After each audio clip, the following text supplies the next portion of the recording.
மழைக்கு சுட சுட சூப்பரான வீட்டிலேயே செய்யக்கூடிய பானிபூரி எப்படி செய்கிறதுன்னு பார்க்கலாம். ரொம்ப க்ரன்ச்சியாக இருக்குங்க. இன்றைக்கி வாங்க எப்படி பண்ணுறதுன்னு பார்க்கலாம். ரொம்ப ரொம்ப ஈஸி. ஒரு கப் அளவுக்கு உப்புமா ரவை எடுத்துக்கோங்க. 2 டேபிள் ஸ்பூன் மைதா, உப்பு. நல்ல மாவை கெட்டியாக பிசைஞ்சு எடுத்துக்கோங்க. ஓரளவுக்கு சொல்லணும்னா சப்பாத்தி மாவு பதம் இருக்கணும். கையில் எடுத்தால் இந்த மாதிரி உருண்டை வரணும்.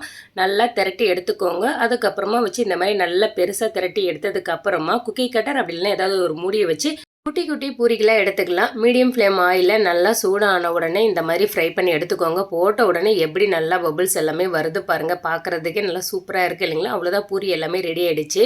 பானியும் மசாலாவும் ஆல்ரெடி வீடியோ போட்டிருக்கேன், செக் பண்ணி பார்த்துக்கோங்க. இந்த மாதிரி ஒரு பூரியை உடைச்சிட்டு உள்ள வெங்காயம், தக்காளி, மாங்காய், சென்னா, கொத்தமல்லி, கொஞ்சமாக கெச்சப் ஊற்றி சாப்பிட்டு பாருங்கள். சான்ஸே இல்லை. ஒரு பிளேட்டில் கொஞ்சமாக சென்னாவை போட்டுட்டு வெங்காயம், தக்காளி, மாங்காய், கொத்தமல்லி உடைச்ச பூரியில் நொறுக்கி போட்டு சாப்பிட்டோம்னா சொல்லவே வார்த்தைகள் இல்லை. மிளகாய்த்தூள், சாட் மசாலா, ஆம்ச்சூர் பவுடர், உப்பு, எலுமிச்சம்பழம் சாறு செஞ்சு பார்த்துட்டு சப்ஸ்கிரைப் பண்ணுங்கள்.